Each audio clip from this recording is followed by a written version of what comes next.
hard-hitting, action-packed displays of athletic skill demonstrated on the old gridiron are unmatched by any other form of competition in the world. Football has also produced an impressive list of star players, individuals who are without question the best of their time and may very well be the finest of all time. Over the course of this show, we will pay tribute to some of the game's greatest quarterbacks, running backs, receivers, and dominant defensive players as we present Superstars of Sports Football.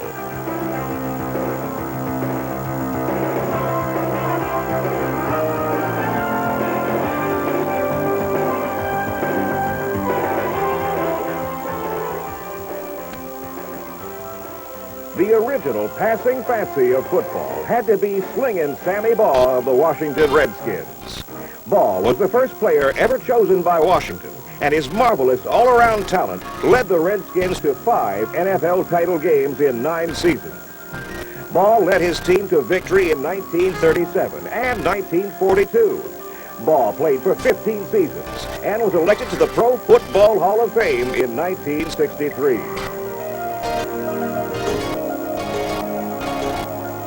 Frankie Albert was one of the original T-formation quarterbacks who came out of Stanford in the early 40s.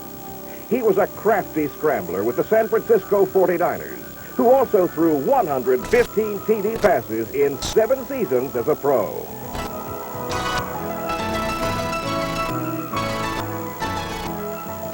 Otto Graham of the Cleveland Browns still remains as one of the most prolific quarterbacks of all time. Graham possessed the knack for winning ball games and led the Browns to division titles every year of his career. Otto and the Browns appeared in the NFL championship game 6 straight times, while coming out on top in 3 of those contests. Graham remains the all-time leader in yards gained per pass attempt and entered the Hall of Fame in 1965.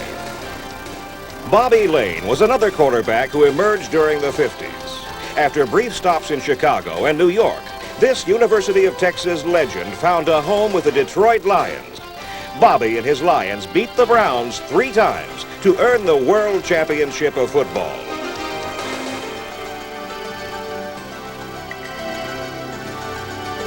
Norm Van Brocklin was known around the NFL as the Dutchman and proved to be one of the league's best passers with the Los Angeles Rams from 1949 to 1957. The Rams were able to defeat Cleveland for the NFL title in 1951.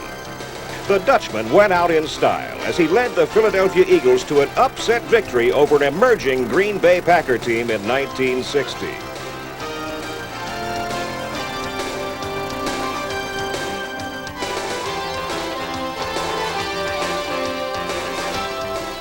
Johnny Unitas of the Baltimore Colts played in the NFL for 18 seasons and was hailed as the greatest quarterback of all time upon completing his career.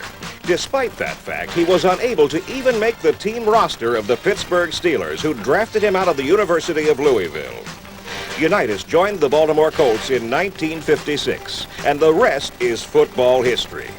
Johnny U took over in Baltimore by 1958 and led the Colts to an NFL title after beating the New York Giants. He and the Colts repeated as champions the next year. Unitas established a mark that may never be broken by throwing a touchdown pass in 47 straight games from 1956 through 1960. With Unitas at the controls, the Baltimore Colts won the Western Division crown in 1964 and were annual contenders in the NFL title race. Johnny Unitas and the Colts entered the American Football Conference in 1970 as the 2 leagues merged. Unitas led his team to the conference title and a Super Bowl victory. Upon concluding his remarkable career in 1973, John Unitas reigned as the all-time leader in pass attempts, completions, yards gained passing, and touchdowns.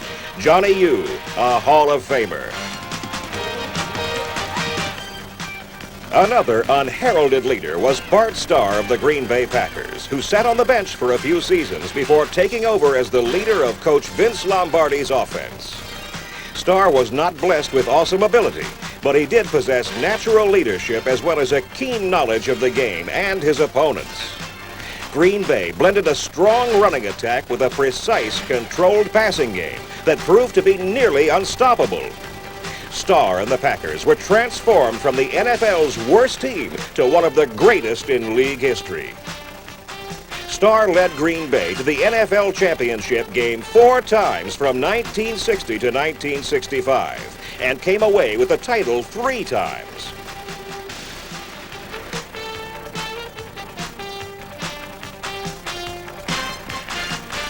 Bart Starr led Green Bay to victories in the first 2 Super Bowls and was also voted the most valuable player in those victories.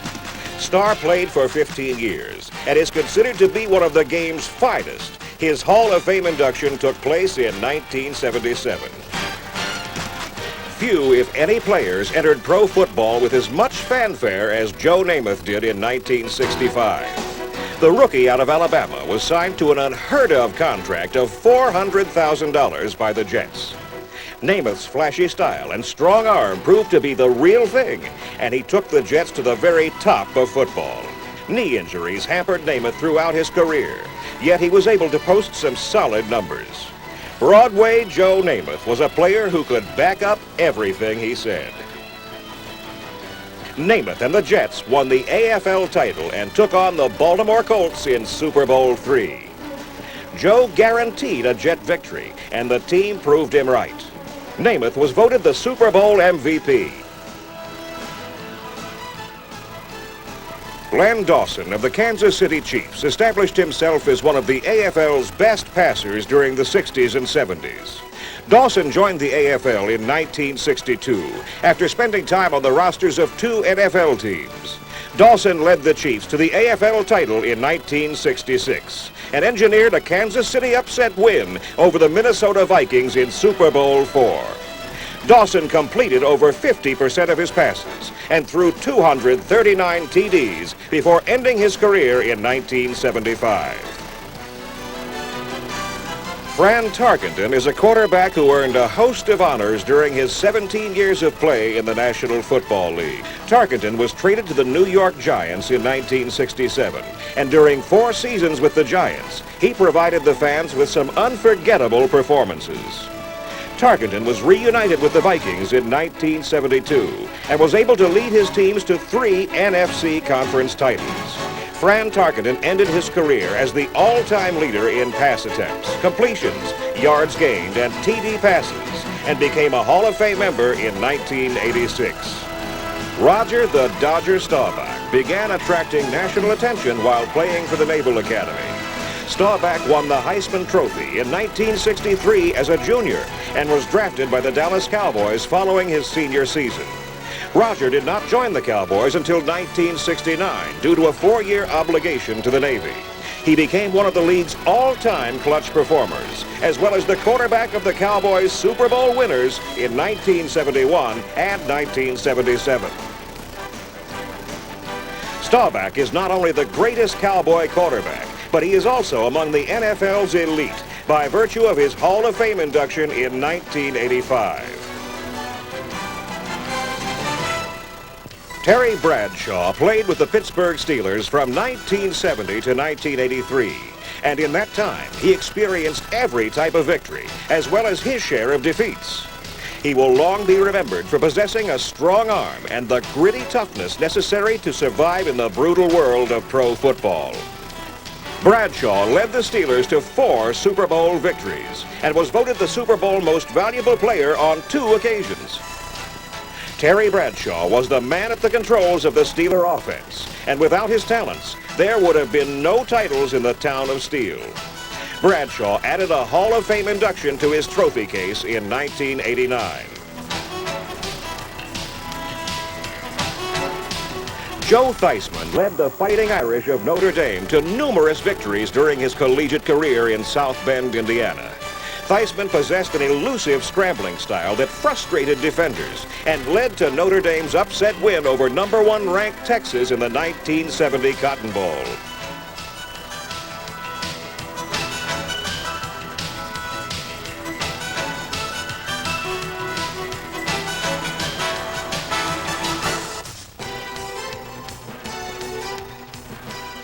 Following his career at Notre Dame, Theismann played in the Canadian Football League before joining the Washington Redskins in 1974. He took over the starting position in 1978 and became one of the league's top quarterbacks. Theismann won a Super Bowl with Washington in 1982 and played with the Redskins through the 1985 season. Another Notre Dame quarterback was Joe Montana, who became the school's all-time leading passer. Montana's great mobility and accurate passing were obvious and helped Notre Dame capture a national championship in 1977.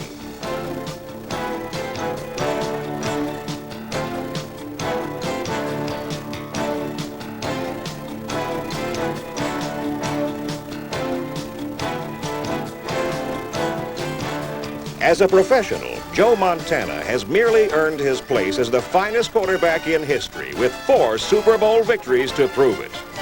Montana and the 49ers were the team of the 80s. Joe led the league in passing 5 times and is the league's all-time leader with a 63% completion percentage over the course of his career. Stanford quarterback Jim Plunkett's most memorable moment as a collegiate player occurred in the 1970 Rose Bowl game. Stanford was a heavy underdog facing #1 ranked Ohio State, and on the strength of Plunkett's right arm, Stanford pulled off the upset.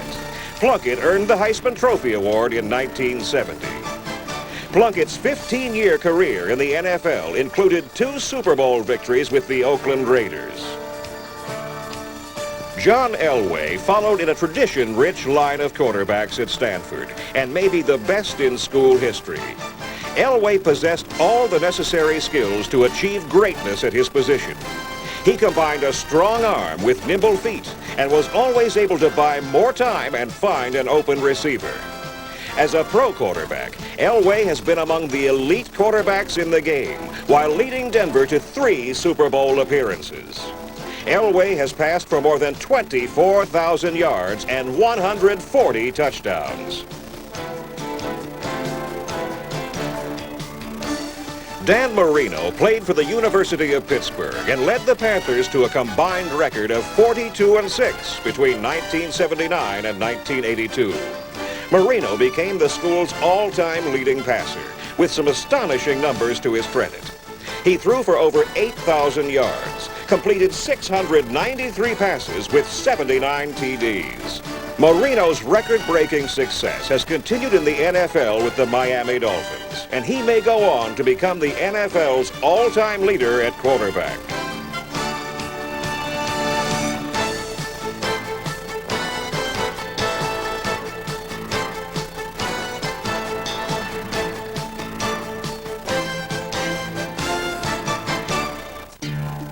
Jim McMahon put together a career at BYU that was nothing short of fantastic. Between 1977 and 1981, McMahon operated the Cougars' aerial circus and achieved some staggering results. He set or tied 55 NCAA passing records, completed over 1,000 passes, gained 9,000 yards, and threw 84 touchdown passes. As a professional, McMahon has been a top performer when healthy for the Chicago Bears, San Diego Chargers, and Philadelphia Eagles. He led the Bears to a Super Bowl victory in 1985 and may get there once again.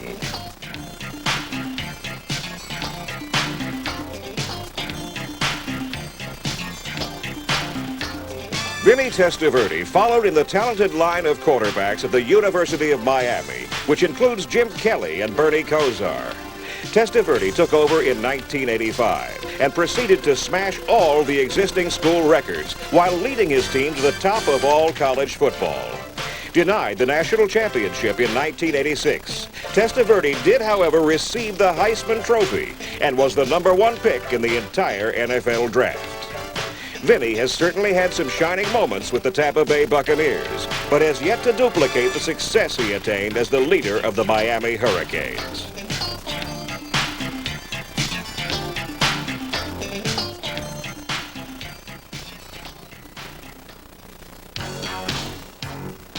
Marion Motley was a fullback for the Cleveland Browns from 1946 through 1955.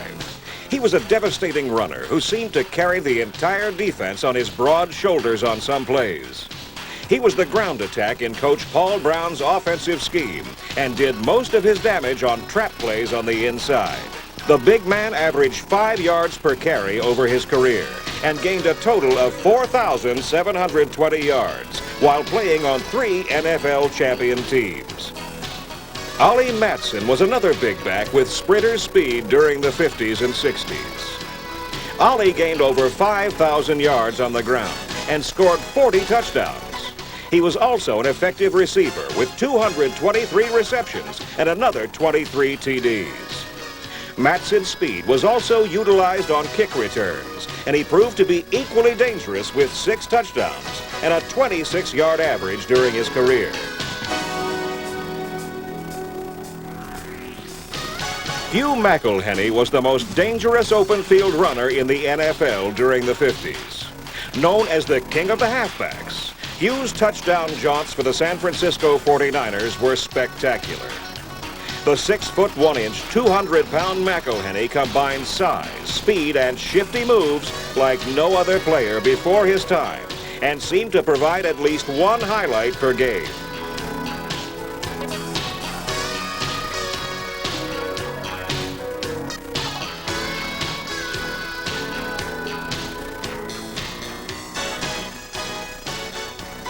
The King enjoyed his finest seasons with the 49ers from 1952 to 1960. In all, he played on 4 teams over 13 seasons, while gaining 5,281 yards with 60 touchdowns. Hugh McElhenny pulled off more dazzling runs than anyone in the game. Hugh is also a member of the Hall of Fame. Jim Brown still remains in the opinion of many football fans as the greatest running back ever to play in the NFL.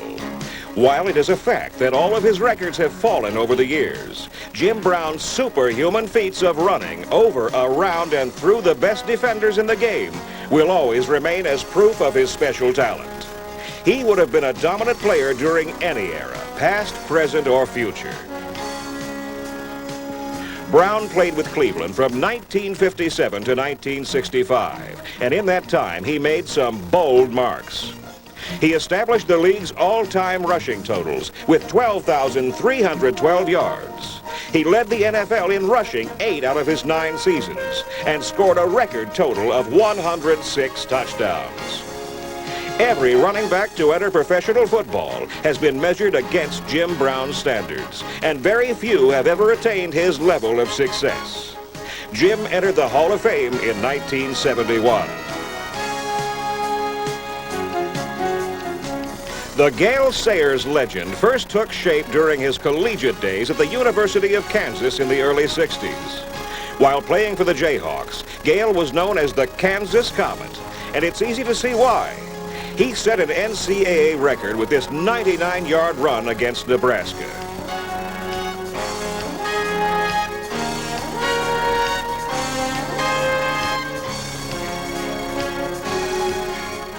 Gayle Sayers then went on to display his magical moves in the NFL when he joined the Chicago Bears as a rookie in 1965. Sayers' ability to avoid tacklers was astounding. He did things on the football field that you had to see to believe. Despite playing only 5 full seasons, Gayle produced a lifetime of highlights that are timeless. Number 40 was a triple threat player capable of scoring from anywhere on the field, whether running, receiving, or on special teams. He was an artist with the ball in hand.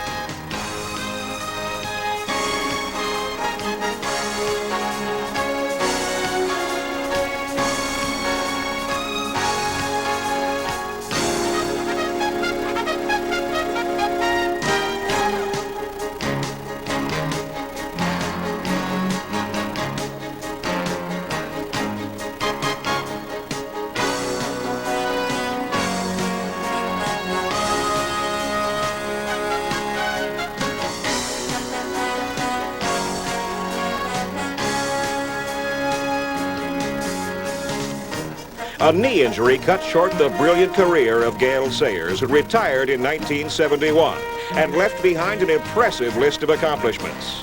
He gained nearly 5,000 yards, averaged 5 yards a carry, led the league in rushing 2 times, and returned 6 kickoffs all the way. Sayers' impact on football was so great that he was enshrined in the Hall of Fame in 1977, despite the brief length of his playing career. Paul Hornung was known as the Golden Boy while playing at Notre Dame before entering pro football as a member of the Green Bay Packers in 1957. Hornung's success as a running back in the NFL did not begin until 1959, when new head coach Vince Lombardi arrived with the desire to build a strong ground game.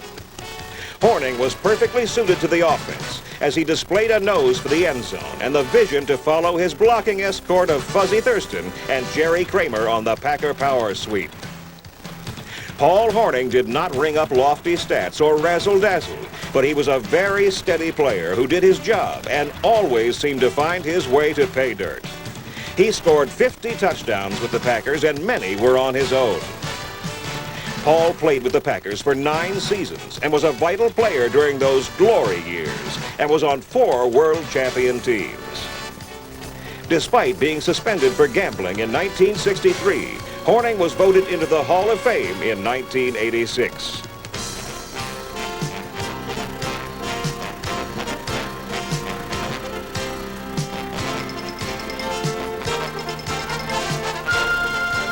Fullback Jim Taylor was Hornung's backfield mate in Green Bay and was perhaps the second best back in the game.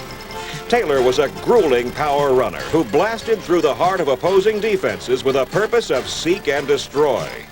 He enjoyed taking on tacklers and pounding them into the ground. Taylor's notoriety was limited, however, due to the success of Jim Brown, but he must be recognized for his own accomplishments. Taylor gained 1,000 yards for 5 straight seasons from 1960 to 1964. He was the only man to beat out Brown for the NFL rushing title. He was at least the best fullback in the game and was also the perfect player for the Lombardi style of football.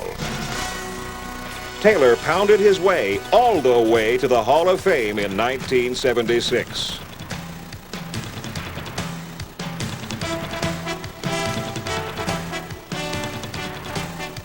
Tony Dorsett earned the distinction of becoming the all-time leading rusher in NCAA as a senior at the University of Pittsburgh in 1976.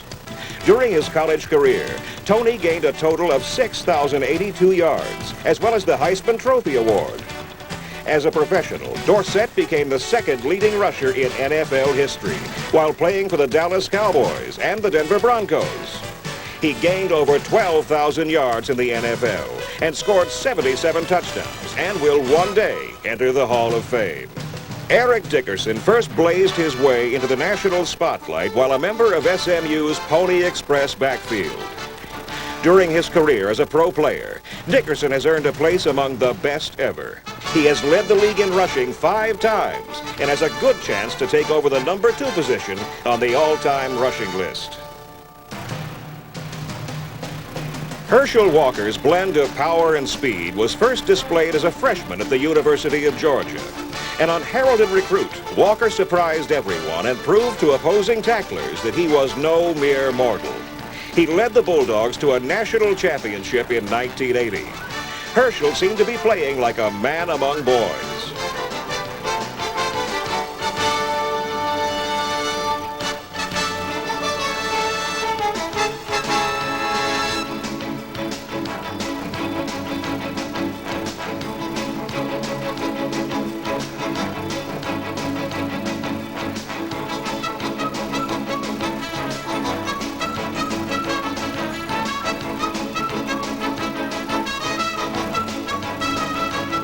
After playing in the USFL, Walker joined the NFL with the Dallas Cowboys.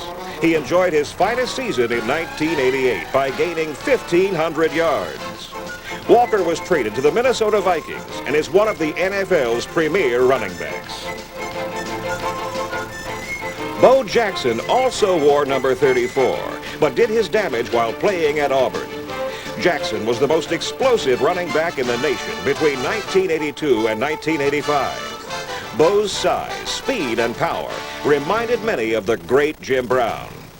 Jackson became Auburn's all-time leading rusher and scored more touchdowns than any player before. He was selected to the All-SEC team 3 times while averaging 6 yards a carry. Baugh gained 1,786 yards with 17 TDs in his senior year to win the Heisman Trophy. Baugh has since gone on to maintain dual careers in football and baseball with the Los Angeles Raiders and Chicago White Sox. Everyone knows that Bo Jackson is a great football player and perhaps the finest all-around athlete in the world.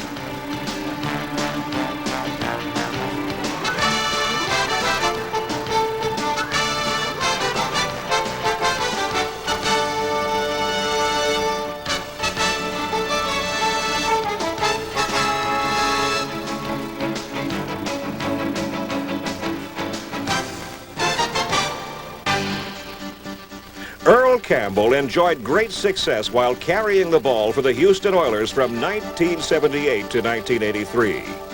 Over the course of his career, Earl Campbell ran for over 9,000 yards and scored 74 touchdowns. Earl led the AFC in rushing 4 times and is a Hall of Famer as well.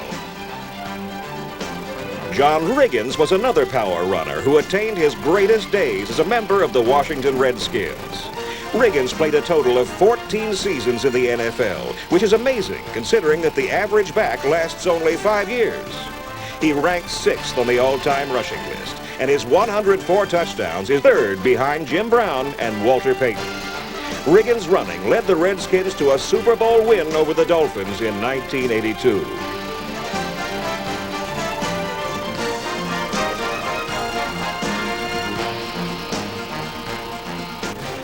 Walter Payton is a running back in a class all by himself. Payton achieved a host of incredible marks during his 13-year career in the NFL. Sweetness was the most versatile back in the game.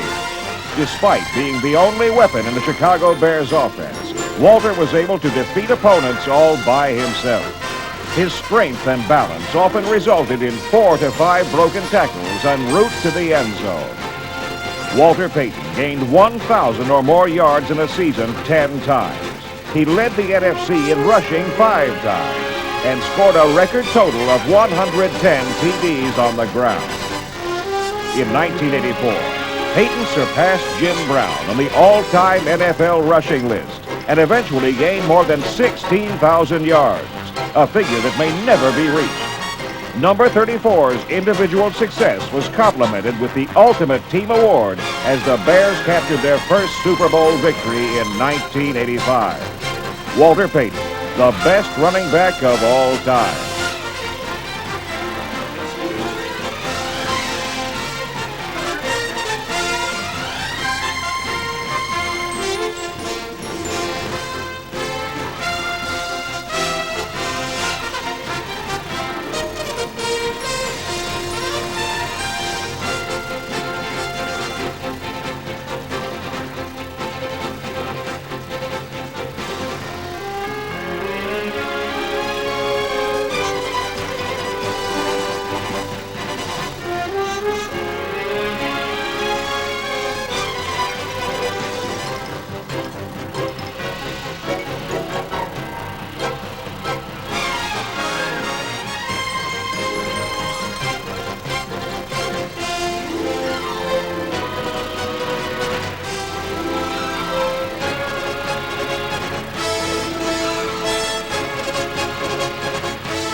Elroy Hirsch was one of the first backs to make the transition to wide receiver. Playing with the Rams during the 40s and 50s, Hirsch was most dangerous after making the catch. Crazy Legs caught 387 passes in his career, while averaging 18 yards per catch. He also pulled down 60 TD passes. Elroy's final move was into the Hall of Fame.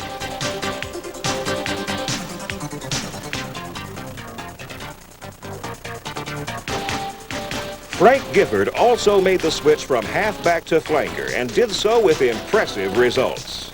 Gifford was a member of the New York Giants from 1952 to 1964 and was one of the league's best all-around players.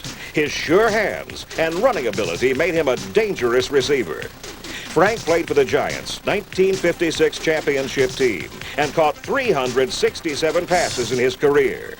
Number 16 went on to succeed in the broadcast booth before entering the Hall of Fame in 1977.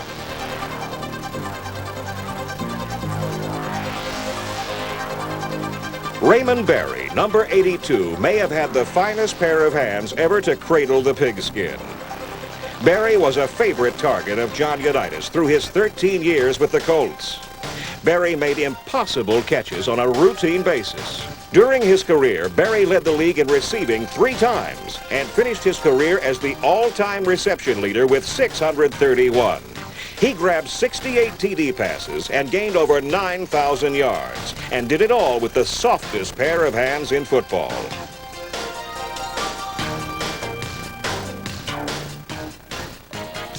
Lenny Moore, number 24, was another Colt receiver who was on the receiving end of plenty of passes from Unitas.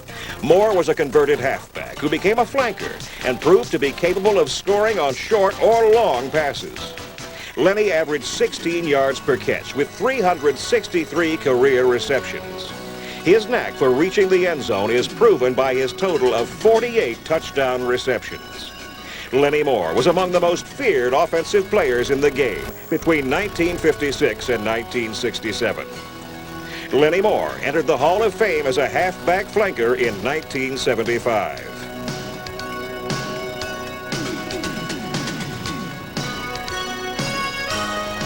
John Mackey was the Colts tight end from 1963 to 1972 and displayed a fine pair of hands as well as tremendous power as a runner. Over the course of his 9 seasons in the NFL, John Mackey caught 331 passes and scored 38 touchdowns. He was also responsible for some spectacular highlights. Mike Ditka played tight end for the University of Pittsburgh before entering the NFL in 1961. Ditka was a player who relied on his power and size when taking on defenders. Mike also played defensive end in college. In the pros, Ditka built a solid career with the Bears, Eagles, and Cowboys. He caught 427 passes and played on the Cowboys Super Bowl champions of 1971.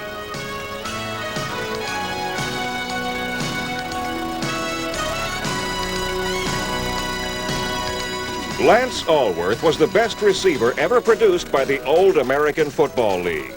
Allworth flourished in the pass-happy offense of the San Diego Chargers in the 60s. Lance was called Bambi due to his frail size and swift feet. He also possessed a great pair of hands to go along with the moves and speed. He was a delight to watch and a nightmare to cover. Allworth played with the Chargers from 1962 to 1970. He was a member of one AFL championship team. He led the AFL in receiving 3 times and in touchdown receptions 3 times.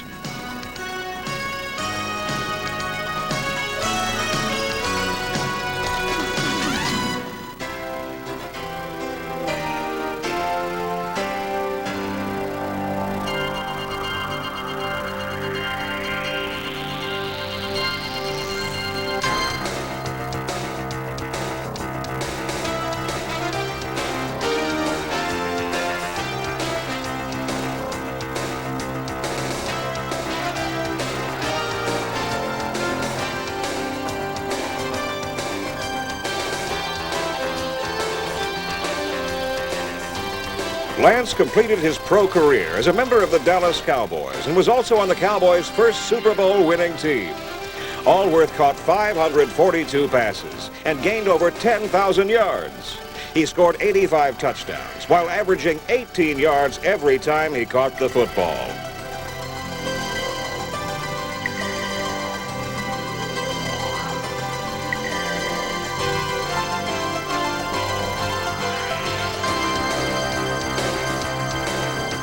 Another fabulous receiver from the AFL was number 25, Fred Biletnikoff of the Oakland Raiders.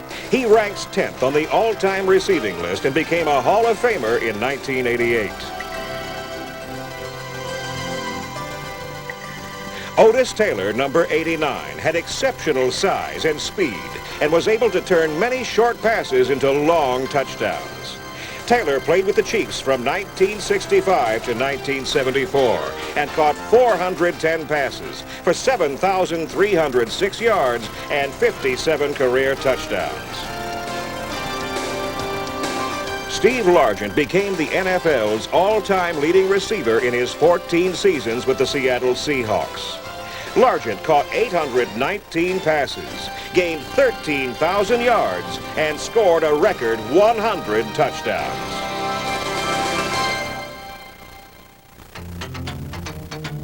Without question, the single most dominant defensive player of the 80s was Lawrence Taylor of the New York Giants.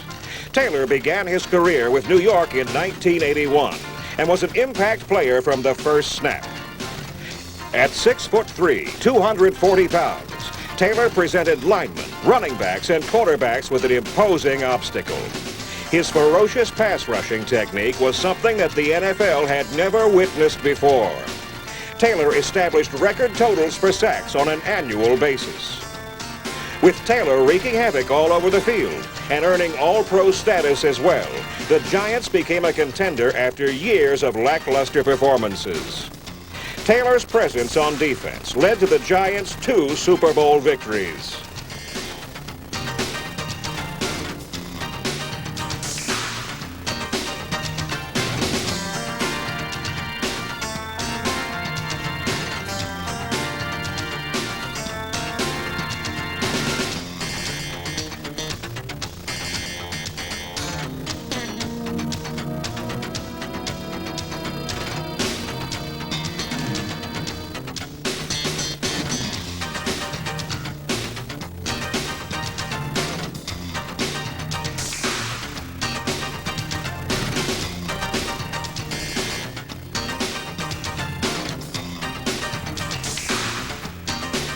Entering the 1991 season, Lawrence Taylor was the NFL's all-time leader with 114 quarterback sacks and will most likely end his career in that position.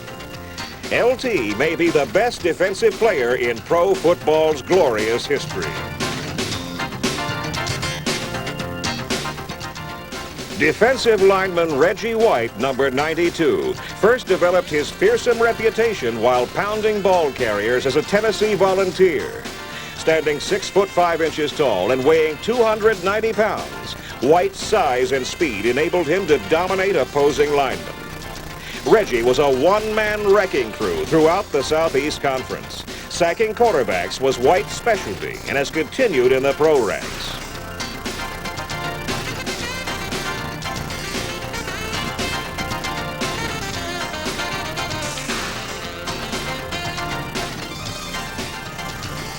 Reggie spent some time in the USFL before joining the Philadelphia Eagles of the NFL in 1985. A perennial All-Pro, White is one of the few players capable of dominating a game on the pro level from the defensive side of the ball.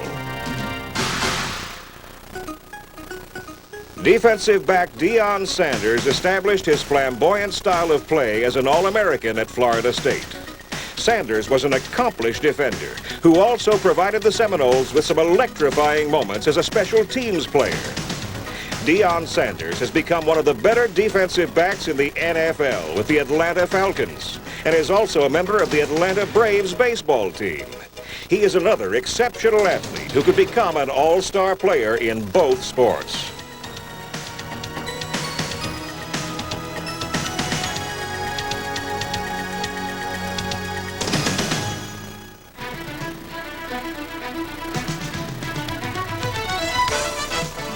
Perhaps the most revered coach in all of college football was the legendary coach of Notre Dame, Knute Rockne.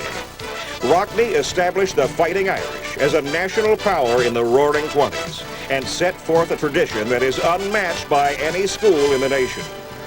Rockne fielded 5 unbeaten teams and 3 national champions during his career at Notre Dame. Rockne's life tragically ended in a plane crash following the 1930 season.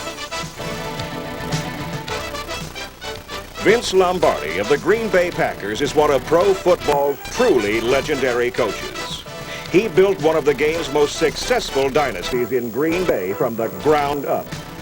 Lombardi arrived in Green Bay in 1959 and inherited the NFL's worst franchise.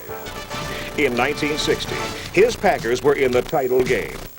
The Packers were a team fashioned in the image of their coach, a tough, relentless bunch that never let up for 60 minutes.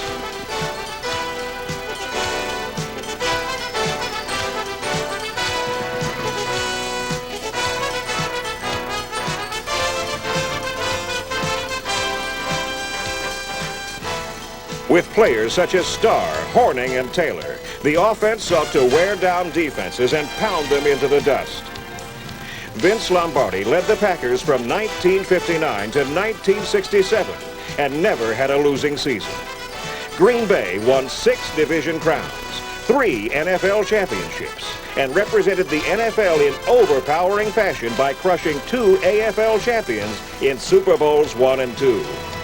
Vince Lombardi's influence over his players extended beyond the field, and many former Packers credit him with any success that followed their playing careers. Coach Lombardi's life also ended before his time when cancer claimed him in 1970.